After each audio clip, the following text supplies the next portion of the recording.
Bismillahirrahmanirrahim. Assalamualaikum warahmatullahi wabarakatuh. Alhamdulillahi rabbil alamin. Wabihi nasta'in. Wassalatu wassalamu ala rasulil amin. Wa ala alihi wa sahbihi ajma'in. Subhanaka la ilma lana illa ma'allamtana innaka antal alimul hakim. Wa la hawla wa la quwwata illa billahil aliyyil azim. Allahumma la sahla illa ma ja'altahu sahla wa anta taj'alul hazna idza syi'ta sahla. Allahumma faqihna fid din wa 'allimna ta'wil. Allahumma zidna ilma amma ba'd. Alhamdulillah, hari ini kita berada pada hari tasyrik yang kedua, iaitu pada hari 12, hari yang ketiga 12, hari yang ke-12. 10, kemudian hari yang ke-11, dan malam ni adalah hari yang ke-12 daripada Zulhijjah, ataupun disebut dengan nama-nama hari tasyrik.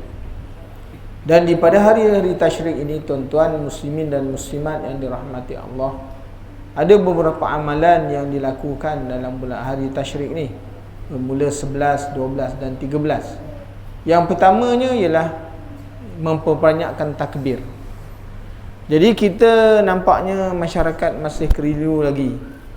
Mereka tak tahu membezakan mana satu takbir mursal dan mana satu takbir muqayyad. Jadi kita ni tuan-tuan muslimin dan muslimat yang dirahmati Allah kena memahami yang dikatakan takbir mursal ini bagaimana, takbir muqayyad ini bagaimana.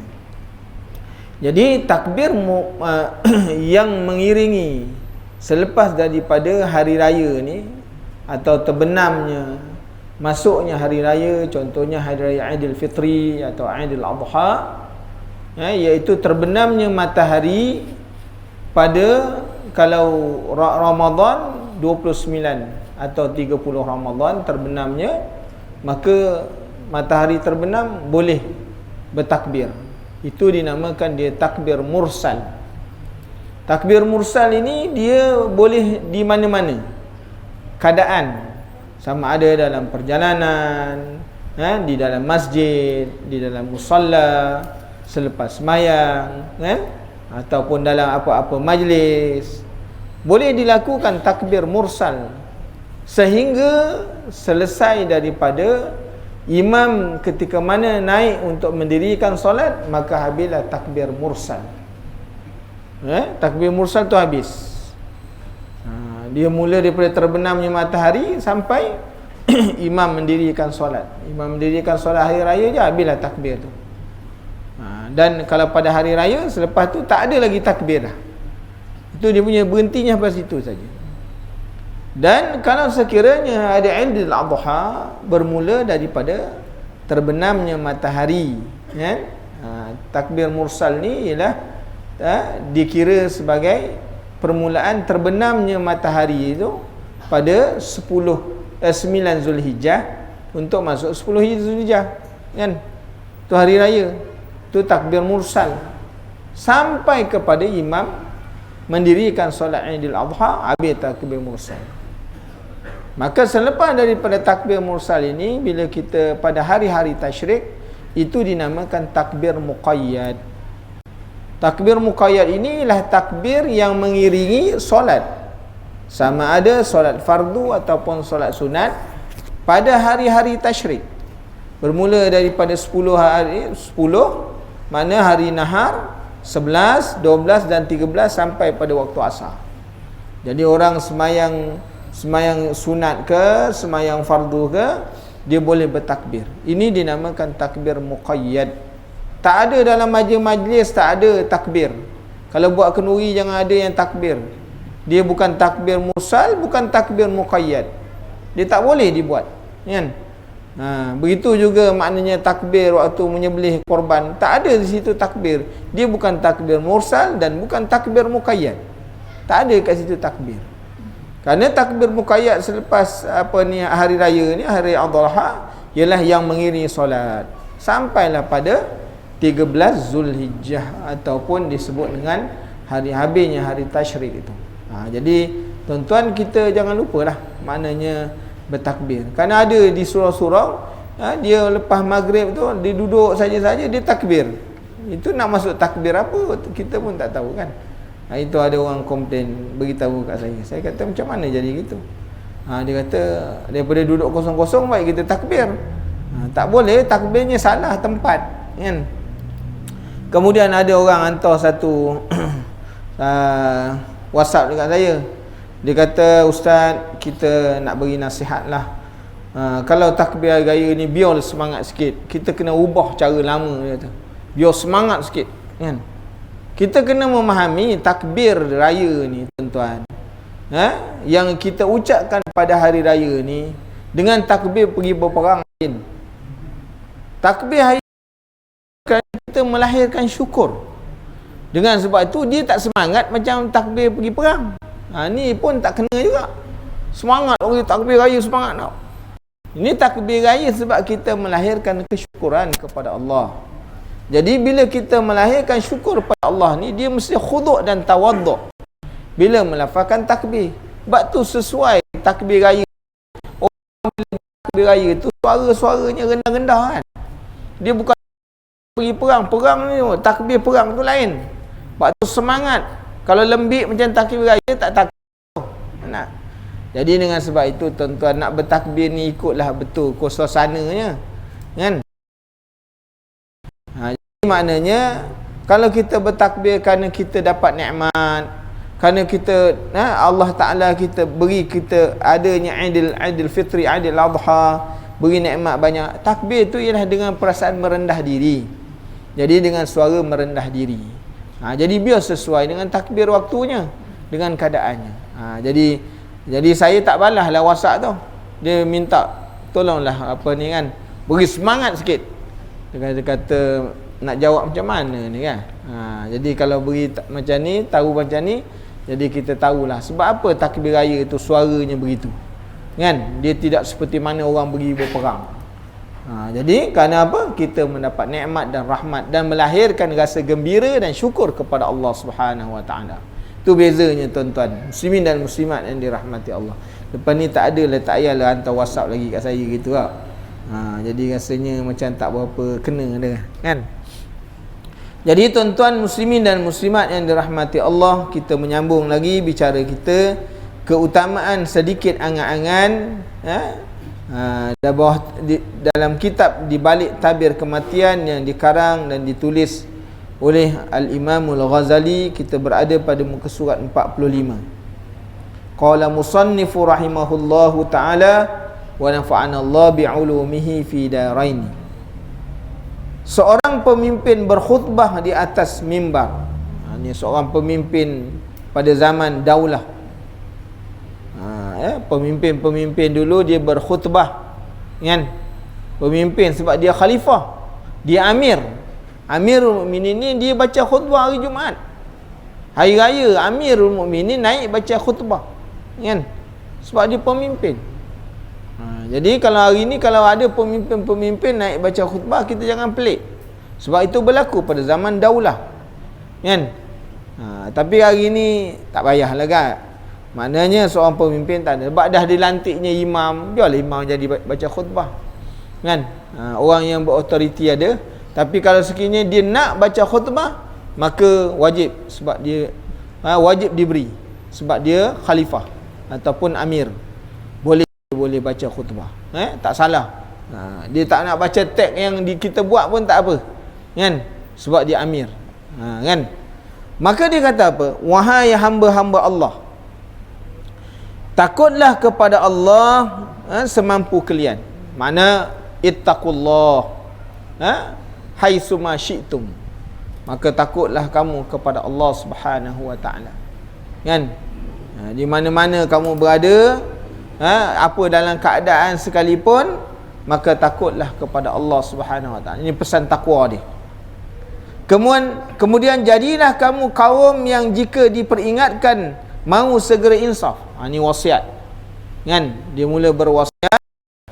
Pemimpin ni berwasiat, dikata sekiranya kita diingatkan akan sesuatu, kepada maknanya taubat, kepada meninggalkan dosa, hendaklah segera kita insaf Hari ni kalau kata pemimpin kata hari ni tak turun hujan, wahai penduduk-penduduk Melaka, bertaubatlah kepada Allah. Kena ikut, wajib. Tinggalkanlah maksiat, wajib kena tinggalkan. Sebab itu pesan pemerintah. Kan? Pesan pemerintah tu kena ikut. Jadi tuan-tuan, segeralah kita insaf. Dunia bukanlah negeri abadi bagi kalian. Oh, kalau ada pemimpin hari ni baca khutbah macam ni, Allahu Akbar, tuan-tuan. Ni pemimpin ni, sebab tu pemimpin dulu mereka adalah pemimpin, mereka adalah ulama. Mereka pemimpin, mereka lah ulama. Makna dua-dua title ada. Dia ulama, kan? Dia juga pemimpin. Hebat begitu, kan? Faham dia pada agama. Oleh kerana itu, tukarkanlah dunia itu dengan sesuatu yang abadi. Sebab mengingatkan bahawa dunia ni tak kekal, kan? Dunia ni adalah sesuatu dunia yang fana. Dunia ni fana. Allah Ta'ala bersifat dengan sifat baqa', maka lain daripada Allah, masih wallahu Ta'ala, semuanya lain daripada Allah, semuanya binasa. Itu semuanya fana. Lama macam mana pun fana juga. Dia sifatnya fana, tak kekal. Jadi makna ingatkan supaya apa? Tukarlah dunia kepada sesuatu yang abadi dengan selalu bersedia menghadapi kematian yang selalu membayangi kalian. Mati ni selalu mengintai-ngintai kita, tuan-tuan muslimin dan muslimat yang dirahmati Allah. Kita ingat hari raya Korban tak ada orang mati tak? Kena terajang dengan lembu, mati terus. Allahu Akbar. Ingat kita nak korban dengan dia, dia terajang ni mati terus. Masya Allah. Ini semua takdir Allah Ta'ala, kan? Hari raya kita nak buat, ingat nak buat baik, tapi lembu tu tak redha, tak suka tengok muka kita, kan? Dia terajangnya jalan. Allahu Akbar. Segeralah beramal. Badiru bil a'mal, ataupun fastabiqul khairat. Berlumba-lumbalah kamu dalam nak buat amal kebajikan. Kerana kematian itu selalu mengintai kalian. Mati, tuan-tuan, mati ni sentiasa. Mati ni diibaratkan dia seperti mana jerat. Ibaratnya jerat. Kita hidup umpamanya seekor pelanduk, kan? Jerat dia mana ada lupa, kan? Lupa kepada pelanduk, kan? Terpijak je mesti dia akan mencerut siapa yang terpijak. Biasanya yang terpijak tu lupa. Jadi kita hidup atas dunia ni, kita ni macam pelanduk, selalu lupa. Kita hidup di atas dunia ni ibarat umpamanya seperti seekor pelanduk. Kita sering lupa, tuan-tuan, kan? Kita lupa. Kadang-kadang dah kena dah pada tempat tu sama ni, tempat 2-3 kali kena, lupa lagi kita dengan Allah Subhanahu Wa Taala. Nah, banyak orang dia dah 2-3 kali aksiden lagi, kan? Dia kata yang pergi biarlah yang pergi, kita yang hidup ni mesti meneruskan perjuangan. Allah Akbar, kan? Dia sanggup berlumba lagi, dah patah kaki lumba lagi, kan? Ni orang-orang yang tak pernah ingat, dengan mati. Maka segeralah beramal, kerana kematian itu sentiasa sesungguhnya waktu yang berkurangan sesaat demi sesaat dan yang hilang sesaat demi sesaat dengan sendirinya akan mempersingkatkan perjalanan hidupmu ke batas akhirat. Hari ini perjalanan waktu disebut oleh baginda Rasulullah sallallahu alaihi wasallam, dia kata akhir zaman perjalanan waktu seumpama setahun, seumpama sebulan. Mana waktu tu cepat, kan? Kita baru masuk bulan 8 ni, dah tengah dah pertengahan dah masuk. Kita rasa raya ni baru kita tinggalkan. Hari Jumaat dah nak masuk Jumaat lagi dah. Allah, cepat sungguh.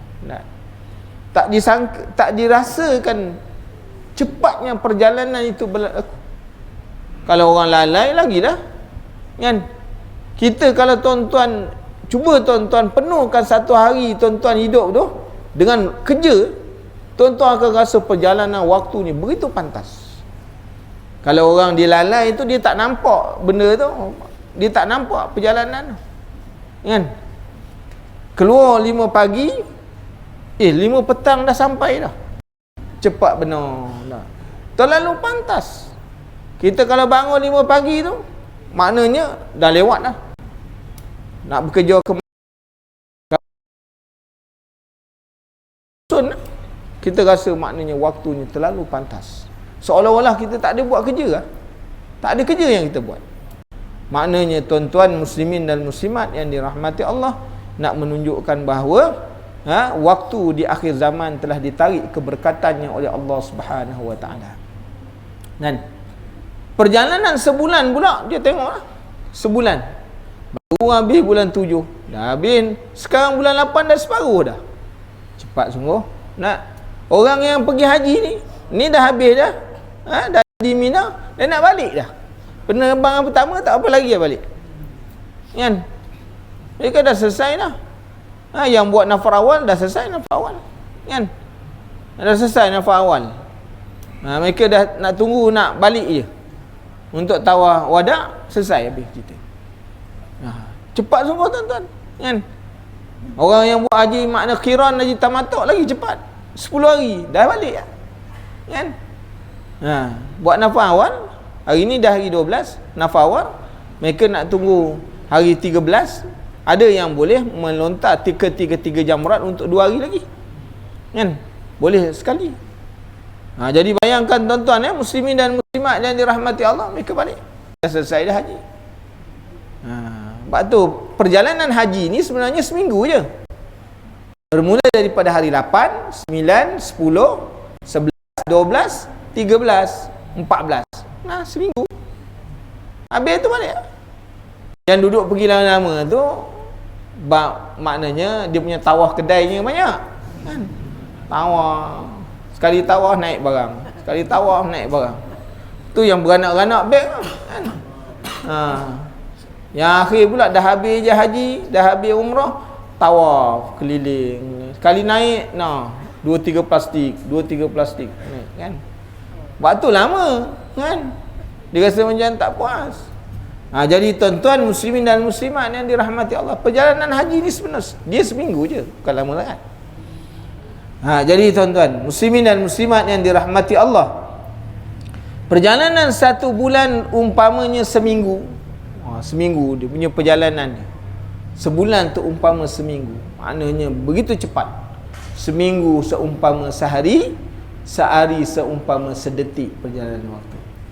Sehingga disebut oleh baginda Rasulullah SAW, perjalanan hidup ni umpama di antara azan dan iqamah. Perjalanan hidup kita ni umpama azan dan iqamah. Berapa lama tuan-tuan azan dan iqamah? Dia tulis kat situ, lepas azan je, dia tulis tu 10 minit. Dia pun berlalu. Kemudian sampai dia habis 10 minit, dia pun bunyi tit iqamah, dia tulis. Makna tak lama. Tak lama perjalanan 10 minit. Bukan lama. Disebut oleh Nabi Musa alaihi salam, perjalanan hidup umpama melalui pintu, masuk daripada pintu depan, keluar daripada pintu belakang. Berapa lama, berapa besar rumah kita. Kalau kita berjalan daripada pintu depan, akhirnya kita akan tembus juga pada pintu belakang. Ada? Berapa lama perjalanan? Tak lama. Ada orang rumah dia besar 2-3 km pintu depan dengan pintu belakang. Tak ada tuan-tuan. Paling besar pun maknanya 30 kali 70. Itu pun keluar terus ke longkang. Rumah kita. Tuan-tuan, muslimin dan muslimat yang dirahmati Allah, perumpamaan hidup ni. Waktu kita ni, waktu ni kalau kita rasa sihat, janganlah kita maknanya leka dengan kesihatan kita. Bila-bila Allah Ta'ala nak bagi sakit boleh. Ketika mana kita Allah Ta'ala bagi sihat, gunakanlah kesempatan sihat ni untuk ibadat kepada Allah. Allah Ta'ala bagi kita lapang, janganlah kita lalai dengan kelapangan yang Allah Ta'ala bagikan. Hari ni cuti ya. Oh cuti, orang kata lapang kan? Apa kerja buat? Nak kata masjid penuh, tak penuh juga kan? Tak penuh juga. Nak kata buat majlis korban, semalam dah selesai.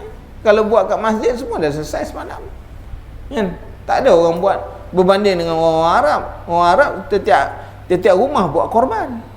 Kita tak ada. Kita tunggu daging korban kan?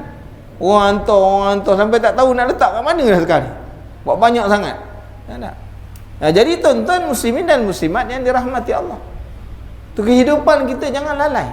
Allah Ta'ala beri sempat pada kita, tu nikmat, tu peluang yang kalau kita tahu gunakan, dia beri manfaat dalam kehidupan kita. Kalau tidak, kita jadi orang lalai. Habis masa tu berlalu dengan kita tak melakukan apa-apa, maknanya benda yang berfaedah atau perkara yang berfaedah. Dan sama seperti sesuatu yang gaib yang terus menerus ditelan oleh waktu siang dan malam, yang tiba silih berganti, satu saat pasti akan muncul. Kita tengok perjalanan siang malam, kita baca.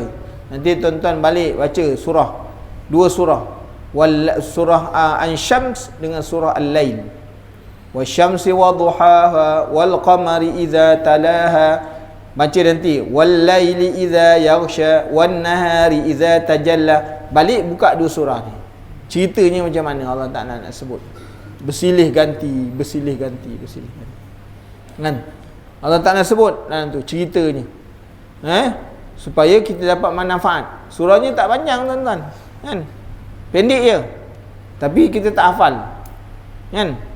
Nanti balik ada tafsir kat rumah yang Melayu ke, atau handphone kita ada maknanya program yang Quran ke, buka tengok terjemahan apa ceritanya. Kan kita nak ambil terjemahannya. Apa yang disebut dalam surah Al-Lail dengan Asy-Syams. Sebab tu surah ni bila kita nak melihat tentang perjalanan kehidupan, bagaimana pengisian dalam kehidupan, nanti baca surah ni. Apa yang disuruh kita hidup kat atas dunia ni disuruh buat. Nanti bila dah faham surah Al-Lail dengan Syam, masuk surah Al-Balad. Apakah amalan-amalan yang boleh memasukkan kita syurga, dan apa amalan yang menyebabkan kita diseksa oleh Allah Subhanahu Wa Taala. Ambil satu surah lagi, surah Al-Balad. La uqsimu bihadzal balad wa anta hillum bihadzal balad wa walidin wa ma walad. Tu cerita, ada ceritanya. Tentu akan dapat jawapannya dalam surah Al-Balad. 3 surah dia selepas daripada surah Duha.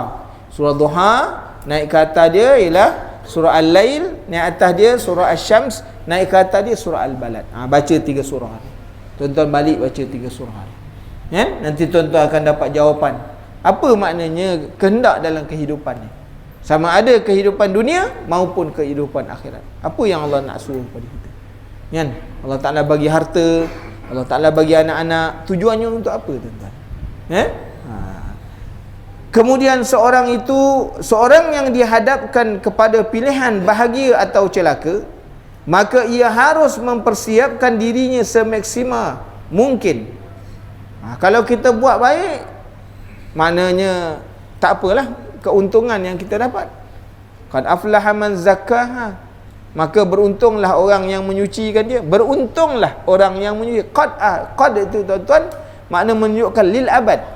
Ketika mana orang hidup kat dunia dia buat baik, maka qad aflaha, berjaya, sesungguhnya berjayalah. Berjaya ni menunjukkan berjaya lil abad, dia khalidina fiha abada, mereka dapat kejayaan kekal sampai bila-bila.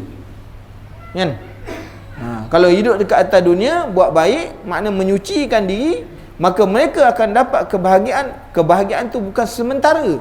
Kebahagiaan itu ialah sesuatu kebahagiaan yang kekal. Sebab tu digunakan qad. Qad ini menunjukkan makna lil abad, sampai bila-bila, dia tak akan berkurangan. Wa qad khaba man dassaha, maka rugilah orang-orang yang mengotorkan diri dia. Wa qad khaba man pun sama juga macam qad juga.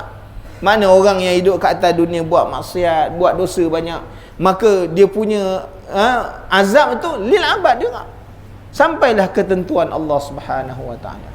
Habis semua tuan-tuan, kalau Allah Ta'ala nak masukkan syurga boleh, nak kekalkan dalam neraka pun boleh.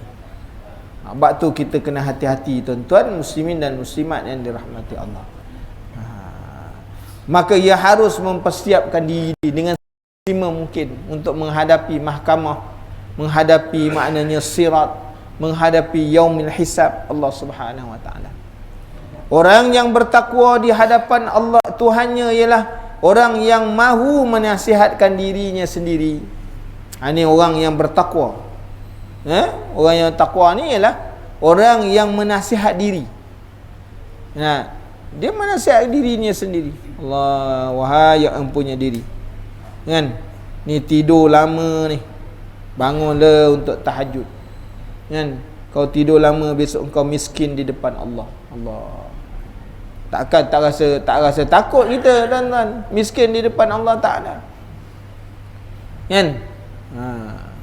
Sehingga maknanya besok orang Rabbana absarna wa sami'na farji'na na'mal salihan inna muqinun. Ya Allah, kami dengar. Hari ni kami dah dengar. Rabbana absarna, kami lihat dah. Wa sami'na, kami dah dengar dah. Apa yang kau sebutkan dulu, kan? Hari ni kami tengok dah lihat dah. Cerita tentang neraka ni kami dah lihat dah. Kerana orang bila berada di padang mahsyar tuan-tuan, tiap-tiap hari malaikat akan memperlihatkan kepada neraka jahanam. Kan? Duduk di padang mahsyar ni bukan sehari. Kerana kalau kita baca hadis di padang mahsyar, cerita tentang padang mahsyar, satu orang ni, manusia ni bila dia nak mencari nabi kepada satu nabi yang lain, dia memakan masa 70,000 tahun. Satu hari di akhirat 1,000 tahun di dunia, 70,000 tahun.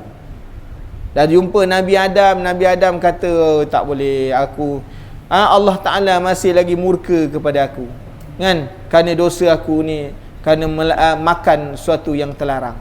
Kau carilah nabi lain, kan? Nabi Ibrahim pun kata tak boleh juga, aku hidup kat atas dunia dulu aku pernah berbohong, kan?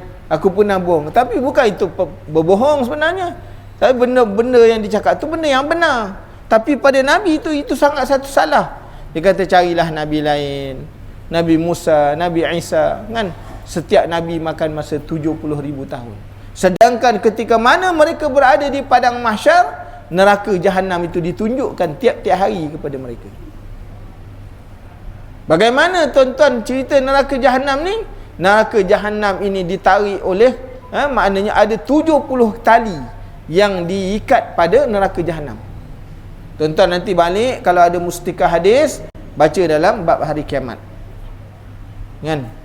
Bab hari kiamat, baca. Neraka jahanam ni tuan-tuan ditarik oleh diikat dengan 70 tali. Oh, kita kata 70 tali sikit, kan? 70 tali ni, satu tali ditarik oleh 70,000 malaikat. Tuan-tuan bayangkan kalau 70, kan? 70 tali. Malaikat bukan macam kita tuan-tuan, kan? Jasadnya bukan macam kita. Satu sayap maknanya 60,000 tahun dia punya jarak perjalanan. Besar tak besar tak? Kan? Rasulullah menggambarkan dia pernah melihat malaikat Jibril dalam peristiwa Isra. Bagaimana keadaan malaikat Jibril yang original, bukan yang berubah. Dia melihat dalam bentuk yang asal. Kan? Jadi tuan-tuan tengok macam mana. Jadi tuan-tuan muslimin dan muslimat yang dirahmati Allah, bila Allah Ta'ala mengatakan orang yang bertakwa terhadap Tuhannya, dia sentiasa menasihati dirinya. Hei, aku ni semayang lewat ni, kalau mati ni Kang, ya Allah. Nasihat tu bentuk nasihat, kan? Hai, dah lama ni pencen-pencen ni, masjid pun tak pergi. Alah, apa nak jadi aku ni? Nasihat diri tu. Jadi tuan-tuan muslimin dan muslimat yang dirahmati Allah, menasihati serta segera bertaubat dan mampu menundukkan hawa nafsunya. Bertaubat segera, kan? hendak bertaubat, sentiasa bertaubat kepada Allah dengan dosa yang ada, dan sentiasa makna menundukkan hawa nafsu. Kita nafsu tua-tua pun nafsu kuat juga kan? Nafsu makan banyak, nafsu berjalan ada, nafsu pakai ada kan. Orang yang tak ada apa ni, isteri kan, kalau tanya pakcik nak kahwin, kalau ada orang tak boleh juga, nafsu kan. Ada dia kata, pakcik dah tak ingin dah, pakcik ni dah rasa tak berapa dah tak berapa ingin dah nak. Jadi tuan-tuan, nafsu kan, dia tak boleh dah, mesti dia kehidupan tu, kerana Allah Ta'ala jadikan itu sifat. Cuma kita nak mengawal ni, kita ni mesti mengawal ni, mengawal nafsu kita. Sesungguhnya ajal seseorang itu sangat misteri.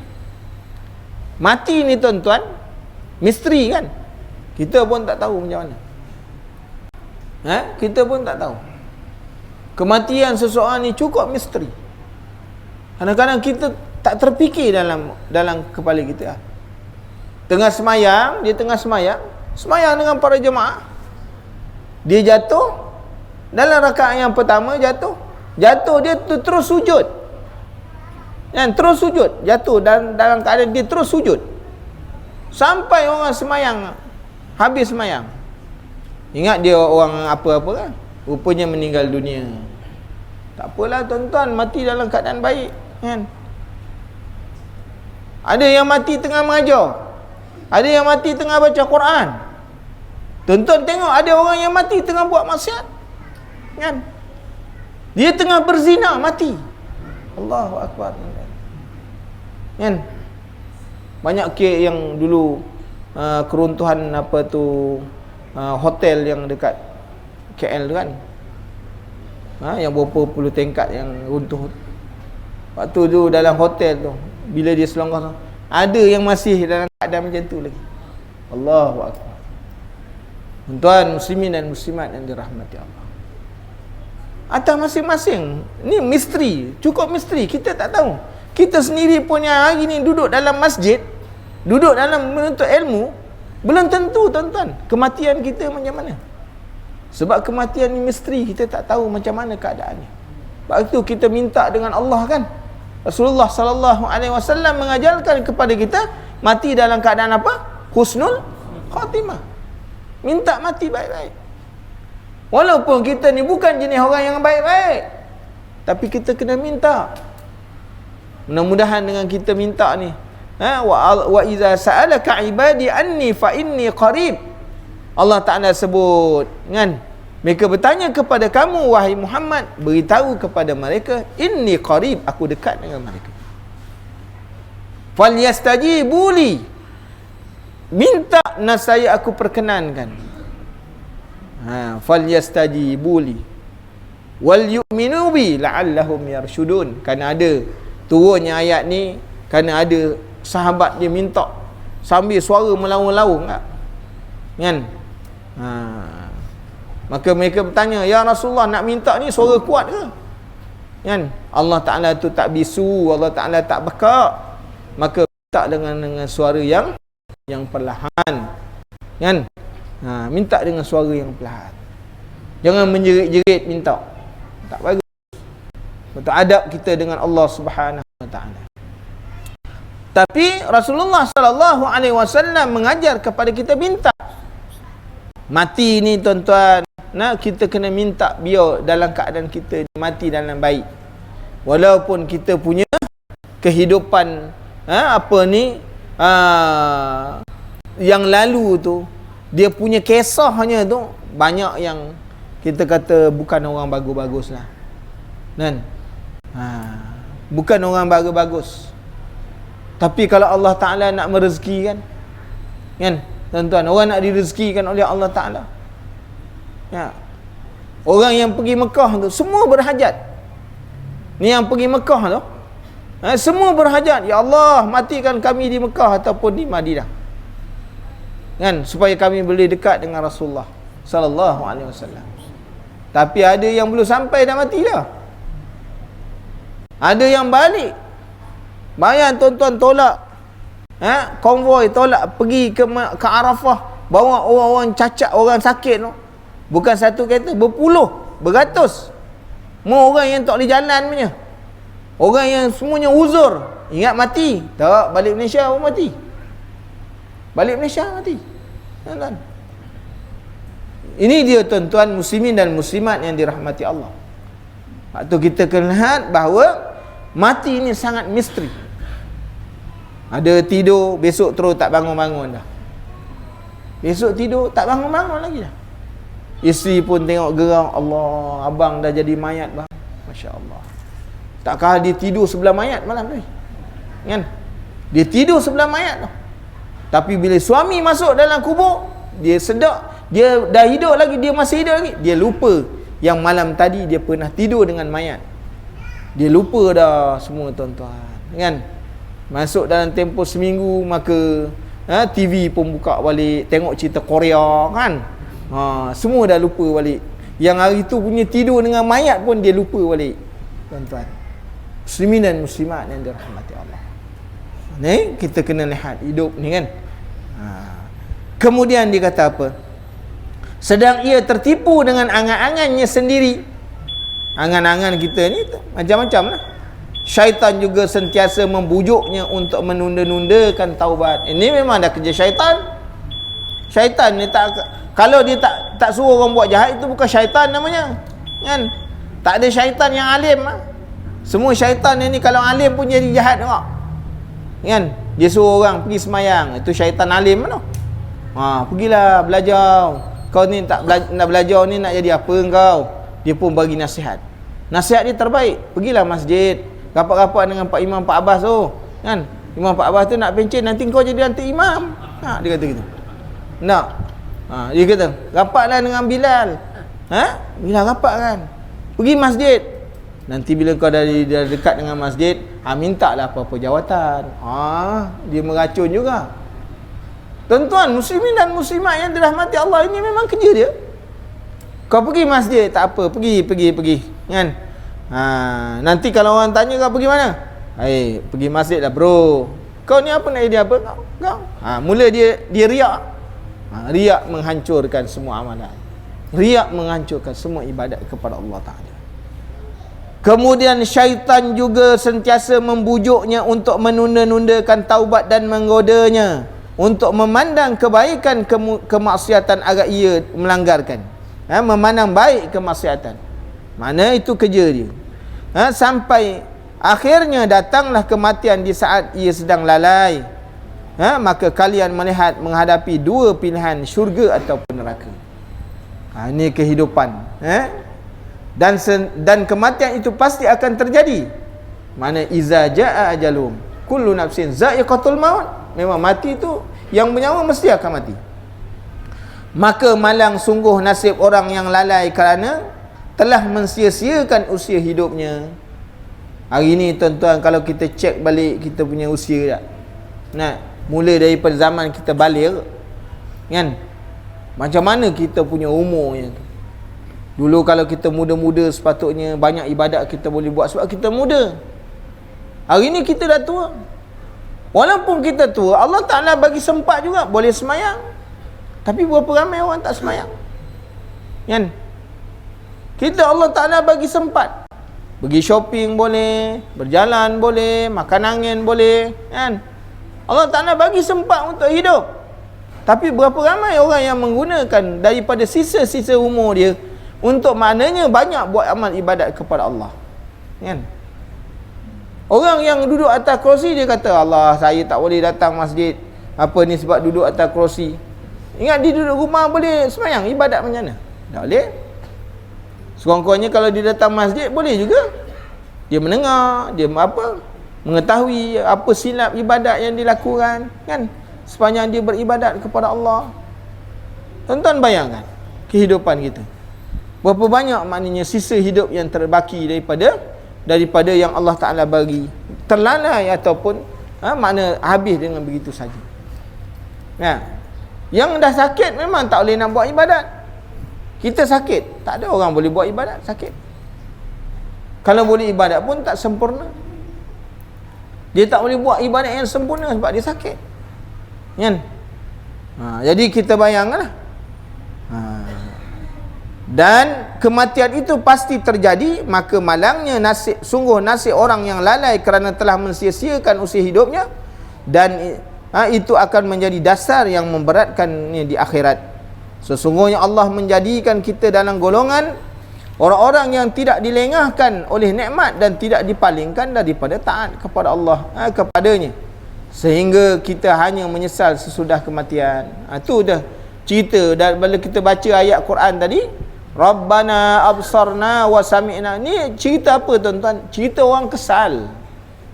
Cerita orang kesal tau. Ayat ni kita baca tiap-tiap minggu pada subuh Jumaat. Kan? Bagaimana Allah Ta'ala nak gambarkan kepada kita tentang cerita orang yang menyesal bertemu dengan Allah. Ketika mana hidup ke atas dunia, Allah Ta'ala bagi sihat, Allah Ta'ala bagi lapang, Allah Ta'ala beri kesenangan hidup, kemewahan, tapi dia tak boleh nak guna. Bila dia kembali kepada Allah, dia melihat orang yang maknanya dia hidup dekat atas dunia menggunakan peluang, orang yang lalai daripada menggunakan peluang, macam mana kesudahan-kesudahan. Maka pada waktu itu dia akan menyesal. Kan? Sebab tu dia kata, maknanya farji'na na'mal. Ya Allah, ya Tuhanku, kembalikanlah kami untuk ke dunia. Kami nak buat ibadat. Mana ada orang yang hidup, maknanya boleh yang mati boleh hidup balik. Hidupnya kembali untuk kepada akhirat, bukan hidup kembali kepada dunia. Hidup atas dunia ni sekali saja, tuan-tuan. Peluang ni, fursah ni, Allah Ta'ala bagi sekali je. Dia tak boleh balik dah. Sebab tu kita memikirkan hidupnya dekat atas dunia sekali. Sebab dunia ni dah mazra'. Dunia untuk kita buat amal. Kan? Dunia ni tempat kita buat amal. Besok dah kembali kepada Allah, tak ada lagi peluang untuk amal. Kerana itu bukan masa untuk beramal. Orang masuk syurga, orang masuk neraka, itu bukan masa untuk bertaubat. Masuk dalam syurga bukan masa untuk istighfar. Bukan masa untuk semayang. Dah tak ada dah, tuan-tuan. Muslimin dan muslimat yang dirahmati Allah, tak ada lagi dah. Itu semua masa untuk menuai hasil yang mereka buat kat atas dunia. Sebab tu kita hidup dekat atas dunia tu. Sebab tu disebut i'mal lid dunyaka ka'annaka ta'ishu abada. Beramallah untuk dunia kamu. Seolah-olah kamu ni nak hidup lama kan. Nak hidup lama. Sebab tu bila beramal kat atas dunia untuk fikir hidup masa lama ni, kena kerja betul-betul. Kan? Wa'mal li akhiratika ka'annaka tamutu gadah. Kalau bekerja untuk dunia, seolah-olah memang panjang umur. Kerja betul lah betul-betul. Tapi kalau kerja untuk akhirat, engkau kena fikir bukan untuk lama.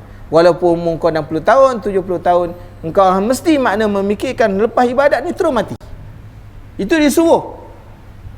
Ya Allah, ini semayang aku yang tak akhir. Sebab tu aku kena buat betul-betul. Ini semayang kita main-main. Kita semayang main-main, kita ibadat main-main. Kan? Sebab kita tak memikirkan lepas semayang ni mati. Sebab kita tak berpegang kepada hadis Rasulullah sallallahu alaihi wasallam. Kita tak mengingat ke arah itu.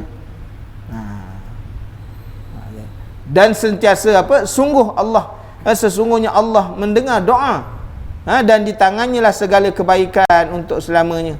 Dia melakukan apa yang dikehendakinya. Firman Allah Subhanahu wa taala, bala walakinnakum fatantum anfusakum wa tarabbastum wartabtum wa ghairatkumul amani hatta jaa amrullah wa ghairakum billahil ghurur. Bahawa Allah Ta'ala sebut benar, tetapi kamu mencelakakan dirimu sendiri dan menunggu kehancuran kami, dan kamu ragu-ragu serta ditipu oleh angan-angan kosong, sehingga datanglah ketetapan Allah dan kamu telah ditipu terhadap telah ditipu terhadap Allah oleh syaitan yang amat penipu. Maka ditafsirkan, tuan-tuan, yang dikatakan bala walakinnakum fatantum anfusakum. Tetapi kamu mencelakakan diri kamu sendiri. Apa maksud dia tu? Iaitu suka mengikuti kesenangan-kesenangan dan menuruti keinginan hawa nafsu. Kita hari ni hidup dekat atas dunia, tuan-tuan, kita mengikuti kesenangan-kesenangan. Kita ada duit, kita nak pergi mana-mana boleh. Kan? Kita nak berbelanja apa, semua boleh. Kita nak beli apa-apa boleh. Kan? Ada orang dia tak beli barang-barang kat Malaysia, semua luar negara, jenama luar negara. Tak kira kat Malaysia banyak. Nak. Kan? Harganya mungkin lebih murah, tapi nak kena branded, maknanya dia punya shopping kat Europe. Kan? Tertipu dengan keadaan, tuan-tuan. Sedangkan duit yang ada tu banyak boleh buat. Kan? Memberi makan kepada anak yatim, memberi orang yang kelaparan makan kepada orang yang lapar. Kan? Itu sebabnya kenapa hikmah di antara dalam ibadah korban ini tak diberi makanan yang dimasak. Dalam ibadah korban tidak diberi makanan yang dimasak. Kenapa tidak diberi kepada makanan yang dimasak? Mesti beri barang mentah, kerana kemungkinan atas dua perkara. Sama ada dia, kalau dia dah terlalu banyak dia terima, dia nak makan, dia tak termakan, maka dengan sebab itu dia boleh menjual daging korban tadi. Sebab dah jadi milik dia, dia boleh jual. Tapi kalau dia masak, macam mana nak jual? Kan? Sebab tu hikmahnya berbanding dengan akikah. Akikah memang disuruh masak. Kerana konsepnya apa? Kerana nak meraihkan. Kerana nak apa? Nak melahirkan tanda syukur kepada Allah. Jamu orang makan. Sebab tu tak diberi makan, tak diberi daging mentah. Dia suruh masak. Kan? Tapi dalam bab korban disuruh bagi mentah. Bayangkan kat rumah sampai tak muat peti air dah. Orang bagi. Dia kata tak apa, dia ustaz, kita bagilah. Dia tak tahu ustaz tiap-tiap hari makan daging. Kan? Sampai gaut dah tu, Pak. Kan? Tuan-tuan muslimin dan muslimat yang dirahmati Allah. Ini dia, tuan-tuan. Mereka menurut keinginan nafsu mereka. Kan? Makan dah tak mau masak, makan lah. Kan? Semua makan, main order, delivery-nya. Kan? Panda food. Kan? Semua. Tuan-tuan muslimin dan muslimat, rasa tergerak nak makan, order. Tergerak nak makan. Malam ke, siang ke, tengah malam ke, main order je. Buat apa? Duit ada. Tak nak masak dah. Dia tak nak masak dah. Sedangkan masak tu berkat kan. Keberkatan ada. Dia kata, ustaz duduk dua orang ni, alah malas masak dah ustaz. Kan? Dia lupa dengan masak tu berkat banyak. Kan? Keberkatannya banyak. Jadi tak fikir. Kalau kita masak ni, kita boleh jaga dari sudut faktor bersihnya, boleh jaga dari sudut sunnahnya. Allah, banyak benda. Semua jadi ibadat, tapi orang dah tak nak buat dah. Kan? Dan kita orang lelaki pun, suami ni pun dah tak nak makan kat rumah dah. Orang perempuan katalah, ustaz, suami ni dajal juga dia. Kan? Kita masak bukan dia nak makan. Dia pun lama tak masak. Makan dekat rumah. Kan? Ada peluang balik, makanlah di rumah. Kan? Sebab tu berkat memasukkan sesuatu yang dibuat oleh isteri sendiri, banding dengan orang lain. Kan? Jadi tuan-tuan muslimin dan muslimat yang dirahmati Allah, maka disebut apa? Watarabbastum wartabtum. Apa dia kata tu apa? Maksudnya apa? Iaitu menunggu-nunggu. Apa maksud menunggu-nunggu? Iaitu menunda-nunda akan taubat. Nak bertaubat, tak apalah. Nak pergi masjid, tak apalah. Nak baca Quran, tak apalah. Nak buat ibadat, tak apalah. Engkau lah dulu. Kan? Kawan tak apa, kawan ni kemudian lah. Kan? Nak derma, nanti lah dulu. Kan? Sekarang ni belum berapa selesai, belum selesai lagi, nanti lah dulu. Bila tuan-tuan muslimin dan muslimat yang nak dirahmati Allah, kita watarabbastum wartabtum, kan? Makna menunggu-nunggu, menunda-nunda. Bila? Sedangkan mati ni mengintai kita. Kita tunggu-tunggu, melewat-lewatkan. Kan? Dan yang dimaksudkan dengan apa? Sehingga datangnya ketetapan Allah, wa ghairatkum al-amaniyu hatta jaa amrullah. Sehingga datangnya janji Allah. Apa janji Allah? Mati. Janji Allah mati. Kan? Allah Ta'ala menjanjikan kematian. maka pada waktu itu kamu akan tertipu lah dengan apa? Dengan apa yang kamu fikir-fikirkan dulu. Jadi dengan sebab itu tuan-tuan, siapa yang menipunya? Syaitan yang menipu dia, menipu daya dia. Nak pergi masjid, syaitan kata, apa muda-muda pergi masjid, kan? Rewang lah bagus, kan? Esok dah tua-tua, kita nak pakai songkok, Allah tak cun lah pakai songkok. Engkau punya rambut lebat lagi, hitam, kan? Banyak lagi anak dara ndak engkau. Wah, kembang macam belon kembang tu, kan? Apa pakai kain, kan? Tak ragat lah, kan? Kita pakai suara jin lagi, kan? Kita ada kawan jin sama pattern, kan? Tuan-tuan muslimin dan muslimat yang dirahmati Allah, tak kena lagi kita tertipu lagi dengan syaitan. Okey, pakai t-shirt yang ketat-ketat lagi. Dah tua, kita dah tua, kan? Berubahlah dengan pakaian, dengan perwatakan, berubah. Dia kena berubah, tuan-tuan. Kita jangan tertipu. Ni ayat Quran yang Allah Ta'ala sebut dalam surah Hadid ni terang-terang pada kita ni. Kalau tak faham juga, wallahualam, kan? Dah diterang secara jelas dah kepada kita. Kita jangan tertipu, tuan-tuan muslimin dan muslimat yang dirahmati Allah. Sebab tu kalau umur dah 60, dah umur 50, 60 ni, pakailah kopiah. Kalau hari tak bekerja, kalau hari bekerja segan nak pakai kopiah, hari-hari tak bekerja ni pakailah kopiah, tuan-tuan, kan? Tak boleh nak berserban lagi, tak boleh nak pakai ridak nampak macam orang alim, no, kan? Tak apalah, pakailah kopiah, kan? Sekurang-kurangnya kita ingat dah, ya. Tukarlah pakaian, pattern pakaian kita dah, kan? Memakai pakaian apa ni, kita kata baju ada berbutang, kan? Jadi berubahlah dengan pakaian yang sesuai dengan hidup kita. Jangan macam tu lagi, tuan-tuan. Kita takut kita termasuk dalam orang yang disebut oleh Allah Subhanahu Wa Taala, iaitu orang yang terpedaya dengan syaitan, kan? Dengan kehidupan terpedaya, dengan amalan juga mereka terpedaya, kan?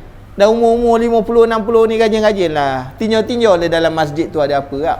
Sampai berubah kiblat pun tak tahu dah, orang tahu, kan? Apa pasal ni serong ni, sesat ke orang ni? Apa bro, kan? Orang lama dah ubah kiblat dah, kau tak tahu lagi. Sebab tu datang-datang dah, tengok-tengok dah masjid, jengah-jengah lah masjid, tuan-tuan, kan? Ingatkan kawan-kawan kita yang di luar sana, kan? Balik berilah nasihat kepada mereka. Sekurang-kurangnya kita telah menyampaikan, kita ada hujah di depan Allah Ta'ala. Ni kenapa kawan kau tak datang? Kami dah beri nasihat dah, ya Allah, dia tak nak datang juga, kami nak buat apa, kan? Sekurang-kurangnya ada alasan kita depan Allah. Mudah-mudahan Allah Ta'ala memberkati pertemuan kita, insya-Allah. Panjang umur kita sambung lagi sekiranya diizinkan oleh Allah Subhanahu Wa Ta'ala. Bismillahirrahmanirrahim. Alhamdulillahirabbil alamin. Wassalatu wassalamu ala asyrafil anbiya'i wal mursalin wa ala alihi wa sahbihi ajma'in.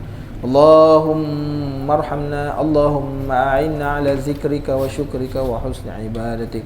Subhanakallahumma bihamdika asyhadu an la ilaha illa anta astaghfiruka wa atubu ilaik. Tuan-tuan ikutkan.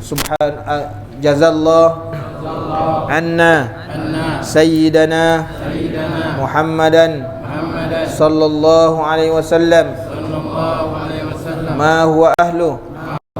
Jazallah anna sayyidana Muhammadan sallallahu alaihi wasallam ma huwa ahlu. Jazallah anna sayyidana Muhammadan sallallahu alaihi wasallam ma huwa ahlu. Rabbana atina fid dunya hasanah wa fil akhirati hasanah wa qina adzaban nar. Sallallahu alaihi wasallam. Alhamdulillahi rabbil alamin.